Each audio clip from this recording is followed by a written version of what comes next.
నమస్తే డాక్టర్ గారు. నమస్కారం అండి. సార్, సోరియాసిస్ అనేది చాలా మేజర్ ప్రాబ్లమ్. ఇది ఆటో ఇమ్యూన్ డిసీజ్ అంటూ ఉంటారు కదా! సోరియాసిస్ అసలు ఎందుకొస్తుంది? ఎవరిలో అంటే ఏజ్ ఫ్యాక్టర్ ఏమైనా ఉంటుందంటారా ఇది?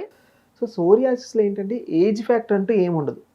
Psoriasis can think any person అనమాట. సో, హ్మ్. ఏజ్ రిలేటెడ్ లేకుండా సో, మోస్ట్‌లీ మేల్స్, ఫీమేల్స్ అలా ఏమీ ఉండదు. ఎవరికైనా రావచ్చు. సో, ఇదేంటంటే ఆటో ఇమ్యూన్ డిజార్డర్ అంటారు. అంటే మన ఓన్ ఇమ్యూన్ సిస్టమే మన బాడీ మీద రియాక్ట్ అవుతుంది. హ్మ్. వాడుక భాషలో చెప్పాలంటే మన ఇంట్లో పోలీస్ వాళ్ళున్నారు. సో, వాచ్‌మెన్స్ ఉన్నారు. బయట వాళ్ళు ఎవరైనా వస్తే వాళ్ళని ఆపి పంపించాలి. హ్మ్. అలా కాకుండా మన ఇంట్లో వాళ్ళ మీద తిరగబడితే హ్మ్. సో, ఆటో స్కావెంజర్స్ అంటారు. Okay. So, auto immune disorder అంటే ఏంటంటే, మన ఓన్ ఇమ్యూనిటీనే మన బాడీ మీద రియాక్ట్ అవుతుంది. సో, అది ఎక్స్టర్నల్ స్కిన్ మీద ఎక్కువగా అప్లై చేస్తాం. సో, దానివల్ల ఏంటి నార్మల్‌గా స్కిన్ అనేది ఎప్పుడు షట్ ఆఫ్ అయిపోతూ ఉండాలి. నార్మల్‌గా మనం స్నానం చేస్తున్నప్పుడు మనకు తెలీదు. ఒక ఫోమ్ లేయర్‌లో లేదా నురగ రూపంలో అనేది స్కిన్ అనేది ఒక లేయర్ చిన్నది పోతూ ఉండదు. పోతుందా? ఓకే. సో, బయట నుంచి వచ్చే డస్ట్ గాని వీటితో పాటు పోతుంది. Okay. Auto immune disorder psoriasis ఉన్న వాళ్ళకి ఏంటంటే, అంతా కలిపి ఒక చోట డంప్ అవుతుంది. హుహు. డంప్ అయ్యి ఫ్లేక్స్ కింద కడుతుంది. ఓకే. చేప పులుసులు ఎలా వదులుతుందో హ్మ్. అలా పులుసుల కింద రాలుతూ ఉంటుంది. హ్మ్. బాడీ మీద ఇలా డిఫరెంట్ టైప్స్ ఉన్నాయి. బాడీ మీద ఉంటే సోరియాసిస్ వల్గారిస్ అని. హెయిర్‌లో కూడా వస్తూ ఉంటుంది కదా! అదండి. సో హ్మ్. స్కాల్ప్ సోరియాసిస్ అని. హెయిర్ మీద వస్తే స్కాల్ప్ సోరియాసిస్ అని. సో పామ్స్ మీద గానీ, చేతుల మీద గానీ, పాదాల మీద గానీ వస్తే పామో పాంటార్ సోరియాసిస్ అని. సో సోరియాసిస్ అనేది ఆటోఇమ్యూన్ డిజార్డర్. హ్మ్. సో వచ్చిన పార్ట్‌ని బట్టి దాని యొక్క సింప్టమ్స్‌ని బట్టి ఒక డిఫరెంట్ టైప్స్ ఆఫ్ నేమ్స్‌గా మనం క్లారిఫికేషన్ చేస్తాం. ఓకే. సో, సాధారణంగా ఈ 3 టైప్సే ఉంటాయా సార్? ఇంకేమైనా ఉంటాయా? సో ఇవే ఉంటాయండి. హ్మ్. ప్లేక్ సోరియాసిస్ అని, పామో ప్లాంటార్ సోరియాసిస్ అని, గట్టెడ్ సోరియాసిస్ అని, హుహు. సోరియాసిస్ వల్గారిస్ అని. సో ఇలా okay. Different types of psoriasis psoriasis. ఒకసారి వచ్చిందంటే తగ్గదు అంటూ ఉంటారు కదా! నిజమేనా? ఒక్కసారి వస్తే తగ్గదని అనటం అనేది చాలా అపోహ అండి. హ్మ్. తగ్గుతుంది. దానికి ట్రిగ్గర్ ఫ్యాక్టర్స్ ఉంటాయి. హుహు. ఏం ట్రిగ్గర్ ఫ్యాక్టర్స్ ఉన్నాయి? ఒకటి ఎక్స్టర్నల్ వెదర్. హ్మ్. ఎప్పుడన్నా వెదర్ మాత్రం most of the psoriasis case అంటే ఎక్కువ హై టెంపరేచర్ ఆఫ్ హాట్‌కి, హై టెంపరేచర్ ఆఫ్ కోల్డ్‌కి ఎక్కువ అనేది అవుతూ ఉంటుంది. హ్మ్. సో స్కిన్ ఎఫెక్ట్ ఉంటుంది. Next food. హ్మ్. ఏ ఆహారం తీసుకున్నాం. నార్మల్ పీపుల్ ఏంటంటే మోస్ట్‌లీ సాల్ట్ ఇంటేక్ ఫుడ్ ఎక్కువ ఉన్న వాళ్ళకి, ప్రోటీన్ ఇంటేక్ ఫుడ్ ఎక్కువ ఉన్న వాళ్ళకి ట్రిగ్గర్ ఫ్యాక్టర్ అవుతూ ఉంటుంది. హ్మ్. సో ఫుడ్ ఫ్యాక్టర్ ఉంది, వెదర్ ఫ్యాక్టర్ ఉంది, హార్మోనల్ ఫ్యాక్టర్ ఉంది, స్ట్రెస్ ఫ్యాక్టర్ ఉంది. హ్మ్. అవుతున్న స్ట్రెస్ ఎక్కువ అవుతున్నప్పుడు హార్మోనల్ ఇంబాలెన్స్ అవుతాయి. ఎక్కువ స్ట్రెస్ అయిపోయినా సరే ఈ డిసీజ్ అనేది ఎక్కువ ఉంది. సో ఎప్పుడు వచ్చిందే డిసీజ్ తగ్గదు అని కాదండి. తగ్గుతుంది. బెస్ట్ సొల్యూషన్స్ ఉన్నాయి, బెస్ట్ ఫుడ్స్ ఉన్నాయి, బెస్ట్ డ్రగ్స్ ఉన్నాయి, తగ్గుతుంది. ఈ ట్రిగ్గర్ ఫ్యాక్టర్ అనేది మీలో ఉంటుంది. హుహు. సో వెదర్ ఎక్కువ ఉంటుంది. సో మనం తీసుకోవాల్సిన జాగ్రత్తలు ఏంటి? స్కిన్ బర్న్స్ ఏమైనా ఉన్నాయి. సో ఇన్ఫెక్షన్స్ ఏమైనా వచ్చినాయా? మనం ఈ ట్రిగ్గర్ ఫ్యాక్టర్స్ నుంచి జాగ్రత్తగా ఉంటే డిసీజ్ అనేది ఎగ్జాగరేట్ అవ్వకుండా ఉంటుంది. Okay. Okay. Very nice sir. Sir, అయితే ఇప్పుడు సోరియాసిస్ వచ్చిందంటే దీనికి లక్షణాలు ఎలా ఉంటాయి? ఏమన్నా అంటే ఇట్లా పొలుచుల్లాగా ఊడిపోతుందని చెప్పారు కదా! ఇచ్చింగ్ లాంటిది అలాంటిది ఏమైనా ఉంటాయా సింప్టమ్స్? సో మేజర్ ఏంటంటే ఇది బ్లడ్ టెస్ట్‌లోని దీనిలోని ఐడెంటిఫై అవ్వదు. అవ్వదు. ఓకే. సోరియాసిస్. ఓన్లీ ఫిజికల్ సిమ్టమ్‌ని బట్టే మనం చూసుకోవాలి. ఓకే. సో ఫస్ట్ ఎలా స్టార్ట్ అవుతుంది? సో నార్మల్‌గా ఏంటంటే స్కిన్ రెడ్డిష్ డిస్కలరేషన్‌లో వస్తుంది. అంటే స్కిన్ అనేది ఎర్రగా కములుతూ ఉంటుంది. ఒక పర్టిక్యులర్ ఏరియాలో. సో అది రౌండ్‌గా ఒక బోర్డర్ లైన్‌లో ఉంటుంది. అంటే హ్మ్. ఆ సోరియాసిస్‌కి చుట్టూ బోర్డర్ ఉంటుంది. అదే డిఫరెంట్ టైప్స్ ఒక డిఫరెంట్ ఏరియాస్‌లో వస్తున్న చుట్టూ ఒక నార్మల్ ఏరియా ఉండి దానిపైన ఫ్లేక్స్ అనేది కడుతుంది. ఈ హ్మ్. చేపకి ఎప్పుడైతే స్కేల్స్ ఎలా వదులుతుందో ఈ హ్యూమన్స్‌కి ఫ్లేక్స్ అంటారు. అలా ఈ ఫ్లేక్స్ అనేది ఉడుతుంది. మేజర్ సిమ్టమ్ కింద మనం చూసుకుంటే ఎప్పుడైతే పొలుసుగా వదులుతుందో, సో స్కిన్ అయితే ఎప్పుడైతే ఫిషీ స్కేల్స్‌లా వదులుతుందో అది మేజర్ సిమ్టమ్ కింద సోరియాసిస్ చూసుకోవాలి. ఈ సోరియాసిస్ ఉన్న వాళ్ళకి మేజర్ ఇచ్చింగ్ అనేది చాలా వరకు ఎక్కువగా ఉంటుంది. Itching sensation unbearable. ఇప్పుడు మనం మాట్లాడుకున్నంత ఈజీగా ఉండదు. సో హ్మ్. సోరియాసిస్ బాధపడే వాళ్ళు ఇంకా చెప్తారు. ఓకే. ఓకే. వాళ్ళు అన్‌బేరబుల్ డైట్‌లో గూడా చేంజెస్ ఉంటాయేమో కదా సార్? డైట్‌లో కూడా చేంజెస్ ఉంటాయి. హ్మ్. సో డైట్‌లో కూడా ఇందాక మనం మాట్లాడిన సాల్ట్ ఇంటేక్ తగ్గించాలి. హ్మ్. ప్రోటీనిషియస్ ఫుడ్ తగ్గించాలి. ఓకే. ప్రోటీన్ ఫుడ్ తీసుకోకూడదు. తీసుకోకూడదు. ఓకే. సో ఏంటంటే చాలామంది మంచి ఆహారం మనం తీసుకుంటే మనకు చాలా వరకు ఉంటుంది. హ్మ్. నార్మల్‌గా నా దగ్గరికొచ్చేవాళ్ళు సోరియాసిస్ వచ్చిందండి. మంచి ఆహారం తీసుకోవాలి. సో కీమా తింటున్నాను, చికెన్ హ్మ్. హ్మ్. తింటున్నాను, హ్మ్. మటన్ తింటున్నాను. సో హ్మ్. ఇవన్నీ ఆహారాలు తీసుకున్నాను. నేను మంచి ఆహారం తీసుకుంటే నాకు చాలా వరకు సోరియాసిస్ తగ్గుతుందంటారు. సో అవన్నీ తప్పండి. సాల్ట్ ఇంటేక్ తగ్గించాలా. ఓకే. ప్రోటీన్ ఫుడ్ అవాయిడ్ చేయాలి. ఓకే. మీరు చేయవలసిన తగ్గించి ఫైబర్ ఫుడ్ ఎక్కువ తీసుకోండి. యాంటీ ఆక్సిడెంట్స్ ఫుడ్స్ ఎక్కువ తీసుకోండి. ఓకే. యాంటీ ఆక్సిడెంట్ ఫుడ్స్ అంటే? సో యాంటీ ఆక్సిడెంట్స్ ఫుడ్స్ అంటే నట్స్‌లో అనేది యాంటీ ఆక్సిడెంట్స్ ఎక్కువ ఉంటాయి. మనం ఏదైనా ఆహారం మనం తీసుకుంటే దాని నుంచి వేస్ట్ పదార్థం అనేది రిలీజ్ అవుతూ ఉండదు. అది స్టమక్లోనే, అది బ్లడ్లో రిలీజ్ అయినప్పుడు ఫ్రీ రాడికల్స్ కింద ఉంటాయి. సో ఫ్రీ రాడికల్స్ ఎప్పుడైనా ఎక్కువైపోతూ ఉన్నాయంటే అది డిసీజ్ కింద మనం కన్సిడర్ చేస్తాం. ఫ్రీ రాడికల్సే ఏ డిసీజ్ అయినా కారడానికి చాలా. Okay. So processed foods, maida, junk foods ఇవన్నీ ఫ్రీ రాడికల్స్.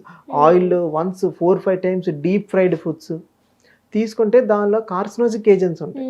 సో అవే ఫ్రీ రాడికల్స్ అనేది ఎక్కువ అయిపోతుంది. ఈ free radicals plus carcinogenic agents develop అయితే క్యాన్సర్ కింద వాటి కింద డెవలప్ అవుతుంది. సో ఈ ఫ్రీ రాడికల్స్ ఎక్కువ అయిపోతే బాడీలో ఇమ్యూనిటీ తగ్గిపోతుంది.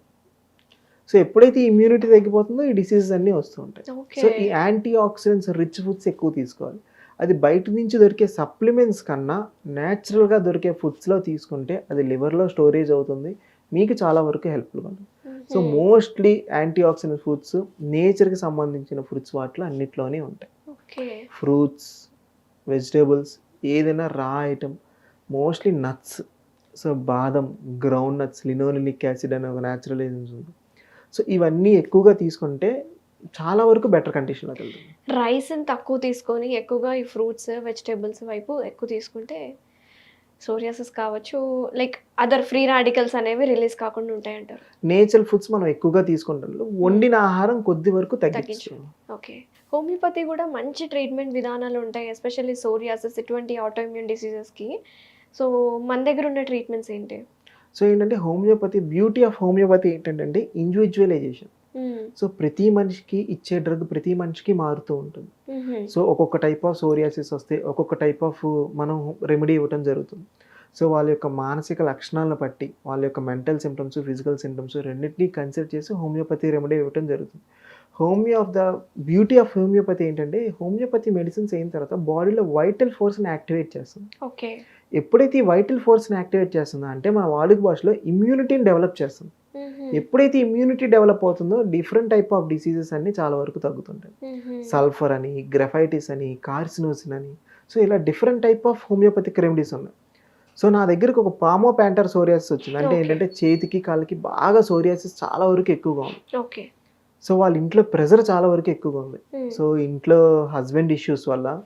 సో ఇవన్నీ దేనికి చెప్తానంటే మెంటల్ సిమ్టమ్స్ కంటే మానసిక సంబంధించిన లక్షణాలు కూడా మనం కన్సిడర్ చేయవలసి వస్తుంది. సో వాళ్ళకి కార్సినోసిన్ అనేది చాలా వరకు బెటర్గా వర్క్ అయింది. సో వాళ్ళకి స్ట్రెస్ ఎక్కువ అయిపోయింది. సో హస్బెండ్ ఏంటంటే డైలీ తాగొచ్చి కొట్టడం, సో ఇలా అన్నీ జరుగుతుంది. ఆ స్ట్రెస్ మొత్తం మైండ్లో పెట్టేసుకుంది. ఫియర్ అవుట్ బ్రేక్ అవ్వలేదు. సో స్ట్రెస్ ఉంటే కూడా అగ్రవేట్ అవుతుంది సోరియాసిస్ చాలా వరకు ఎక్కువ అవుతుంది. Okay. Stress is a major role అయితే సోరియాసిస్ కి. Stress is a major role. Husband కొడుతున్నారు, బయట ఎవరికి చెప్పుకోవట్లేదు ఆవిడ. లోపల ఒక ప్రెషర్ కుక్కర్ లోపల ఎలా ఫీల్ అయిపోతుందో అలా తన హార్మోన్స్ అన్నీ పెట్టుకొని ఆ స్ట్రెస్ ఫీల్ అయిపోయి అవుట్ బ్రేక్ అయిపోయింది, స్కిన్ మీద ఎఫెక్ట్ అయింది. ఓకే. అంటే ఎవరికైతే ఓవర్ స్ట్రెస్ ఉంటుందో హై లెవెల్లో వాళ్ళకి సోరియాసిస్ ఫస్ట్ కనిపిస్తుందా సార్ అయితే? సో ఓవర్ స్ట్రెస్ అయినా సోరియాసిస్ కాదు, సోరియాసిస్ వచ్చే టెండెన్సీ ఉంది కాబట్టి వాళ్ళకి వచ్చి. అందరూ ఓవర్ స్ట్రెస్ అయిపోయిన వాళ్ళందరికీ సోరియాసిస్ రాదు. సో ఎండలో అందరూ వెళ్ళారు, అందరికీ వడదెబ్బ తగలదు కదా. సో ఎవరికైతే వచ్చే టెండెన్సీ ఉందో వాళ్ళకే వస్తుంది. అంటే జెనెటిక్ ఫ్యాక్టర్ వల్ల వస్తుందంటారా సోరియాసిస్? జెనెటిక్ ఫ్యాక్టర్ అండి. జనరల్గా ఏంటంటే సోరియాసిస్ ఎందుకు వస్తుంది ఏంటంటే ఇప్పుడు దాకా ఏది ఐడెంటిఫికేషన్ లేదు. ఒకటి ఏదైనా అర్థం కాలేదంటే దాన్ని ఆటో ఇమ్యూన్ డిజార్డర్ కింద మనం కన్సిడర్ చేయాలి. అన్నోన్ కాజ్ అంటే ఆటో ఇమ్యూన్ గా, అది అన్నోన్ కాజ్ ఎందుకు వస్తుందన్న తెలియదు. కాకపోతే జెనెటిక్ లో వాపులు ఉన్నది. సో ఏంటంటే ఫ్యామిలీ హిస్టరీ నుంచి ఉన్నదాన్ని మనం కన్సిడర్ చేసుకొని దాన్ని మనం చూసుకోవాల్సి. సో ఈ సోరియాసిస్ తో బాధపడే వాళ్ళకి సివియర్ ఇచ్చింగ్ ఉంటుందని చెప్పారు కదా. సో ఏం అప్లై చేసుకోవాలి? అప్పుడు దురద, నైట్ టైమ్స్ లో నిద్ర కూడా పట్టదు కదా, ఆ టైంలో ఏం అప్లై చేసుకోవాలి? చాలా అన్బేరబుల్ ఇచ్చింగ్ సెన్సేషన్ వస్తుందండి. ఒకటి బయట నుంచి జరిగే సింథటిక్ ప్రొడక్ట్స్ ఏవి వాడకుండా ఉండడానికి చూడండి. సో అంటే ఇప్పుడు నేను చెప్పినంత ఈజీగా ఉండదు, వాళ్ళకి అంత అన్బేరబుల్ ఇచ్చింగ్ సెన్సేషన్ వస్తుంది. సో మార్కెట్లోకి వెళ్తాం, ఫార్మసిస్ట్ దగ్గరికి వెళ్ళిపోయి నాకు ఇది కావాలి అది కావాలని చెప్పేసి తనేదో ఇవ్వటం, ఒక ప్రాపర్ గైడ్లో తీసుకోవడానికి చూడండి. సో వీళ్ళు ఏంటంటే నార్మల్గా డాక్టర్ని కన్సల్ట్ చేయరు, ఒక మెడికల్ షాపుల దగ్గరికి వెళ్ళి ఏమొచ్చినాయి ఆయింట్మెంట్స్ అది ఇది వాడేస్తారు, స్టిరాయిడ్స్ వాడుతుంటారు. సో ఫస్ట్ థింగ్ నేచురల్గా ఉండడానికి చూడండి. బయట మీకు మార్కెట్లో టీ ట్రీ ఆయిల్ అని దొరుకుతుంది. I will repeat once again, tea tree oil అని దొరుకుతుంది. సో ఎప్పుడైతే ఈ టీ ట్రీ ఆయిల్ని స్కిన్ ఎక్స్టర్నల్గా అప్లై చేసుకోవడానికి చూడండి, లేదా ఆయిల్లో టీ ట్రీ ఆయిల్ని మిక్స్ చేసి స్కిన్కి అప్లై చేయడానికి. Oil in the sense coconut oil కానీ, నువ్వుల నూనె కానీ, ఏదైనా నూనెలోని అప్లై చేసి రాసుకోండి. ఫస్ట్ థింగ్ స్కిన్ డ్రై అవ్వకూడదు. ఓహో! స్కిన్ వెట్‌గా ఉండాలి. మాయిస్ట్‌గా. వెట్‌గా ఉండాలి. మాయిశ్చర్ కింద ఉండాలి. సో, ఈ టీ ట్రీ ఆయిల్ వాడటం వల్ల ఏమవుతుందంటే మీకు ఇచ్చింగ్ సెన్సేషన్ చాలా వరకు తగ్గుతుంది. ఓకే. సో, ఫస్ట్ థింగ్ అది ఉంటుంది. సెకండ్ థింగ్ నీమ్ ఆయిల్ దొరుకుతుంది ఈ మార్కెట్‌లో. హ్మ్. సో, వేప నూనె దొరుకుతుంది. సో, ఈ వేప నూనె గానీ, ఈ టీ ట్రీ గానీ ఎక్స్టర్నల్‌గా అప్లై చేసుకుంటే చాలా వరకు ఇచ్చింగ్ సెన్సేషన్ అనేది చాలా వరకు తగ్గుతుంది.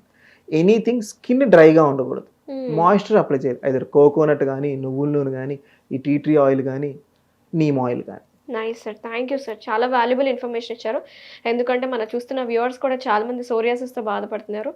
సో చూసారు కదా వ్యూవర్స్, మీకు కూడా సోరియాసిస్ ప్రాబ్లమ్ ఉంటే డాక్టర్ గారు చెప్పినట్టు ఈ రెమెడీస్ పాటించండి. లైఫ్ స్టైల్‌ని కరెక్ట్ చేసుకోండి. డైట్ చేంజెస్ చేసుకోండి. అండ్ ఎక్స్టర్నల్ అప్లికేషన్ కూడా వాడండి. థ్యాంక్ యూ సో మచ్ అండి. నమస్తే. Thank you. నమస్తే.